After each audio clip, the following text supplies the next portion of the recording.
Мынау Қазақстандағы 100 кітап акциясы аяқталып жатыр ғой. Мынау кейінгі берілген тізімді қарап, оқып шықтық. Оның ішінде жаңағы біздің бала кезімізде, тіпті біз тумай тұрғандағы шыққан кітаптар бар екен. Одан кейінгі кеңес уақытында басылған кітаптар, одан кейінгі мынау егемендік замандағы жарыққа шыққан дүниелер бар екен. Барлығын қарап шықтық. Енді оның барлығын бірдей оқып шықтық десек, Құдайға күнәлі болармыз. Енді кеңес замандағы шыққан кітаптардың барлығын дерлік оқып шыққанбыз кезінде. Прозасында, поэзиясында. Енді осы тізімнің ішінде Жүсіпбек Аймауытовтың Ақбілек романы жүр екен.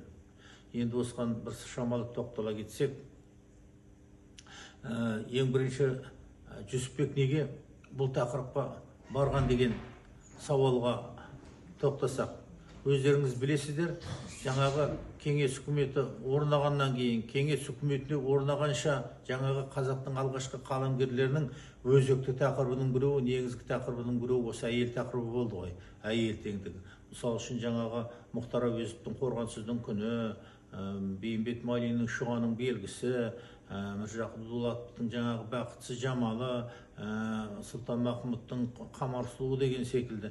Міне осы тақырыпқа жаңағы Жүсіпбек Аймауытовта екі шығармасын арнаған. Біреуі Ақбілек романы, біреуі жаңағы Күнкейдің жазығы хикаяты. Неге бұл жазушылар осы тақырыпқа көп барған деп ойлайсыздар? Себебі сол кездегі кеңес үкіметі орнағанға дейінгі қазақ әйелінің тағдырын өздеріңіз білесіздер.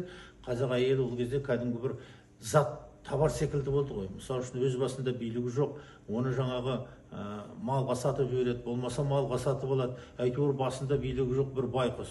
Мысалы үшін күйеуі өліп қалса, ол әйелдің бас бостандығы жоқ, оны аппаратта жаңағы әмеңгерлік жолымен не қайнағасына, не қайнысына қосады, не бір туыстарына қосады. Міне осы әйел тағдыры сол кезде қазақтың алғашқы зиялыларын көп толғандырған. Міне барлығы да осы тақырыпқа барған. Міне Жүсекең осы жаңағы Ақбілек романы арқылы бұл ең бірінші жаңағы осы романның ең бірінші көтеріп тұрған әлеуметтік маңызы. Екінші соның жаңағы әдеби көркемдігі. Әлеуметтік маңызы мынада. Қазақтың әйелі, міне Ақбілек сендерге мысал, міне оқыңдар, білім алыңдар, сендерге теңдік дейді, жаңа заман келді деп Ақбілек өмір арқылы қазақ әйелінің егер ұмтылса жақсылыққа жететінін жаңағы меңзеп отыр. Екіншіден жаңағы әлеуметтік маңызы бар деп отқанымыз, бұл осы роман арқылы жаңағы бір әйелдің тағдыры арқылы Жүсіпбек сол кездегі қазақ ауылының тыныс тірлігін, сол кездегі қоғамдық саяси оқиғалардың барлығын көрсете біледі. Көптеген адамдардың образдарын жасайды. Енді бұл жерде уақыт қысқа, бұл романның көркемдігіне, әдеби көркемдігіне тоқталмай-ақ қояйық. Мысалы жаңағы Қайым Мұхамедханов атамыз айтады ғой, қазақ қара сөзінің жел жетпес жүйрігі Жүсіпбек деп. Жүсіпбек шығармашылығының тілі туралы көп жазылып жатыр, оған тоқталмай-ақ қояйық. Міне жаңағы Жүсіпбектің жаңағы Ақбілек романына, жаңағы әйел тағдырына жаңағы осындай үлкен шығарма арнауы осындай себеп шығар деп мен өзім ойлаймын.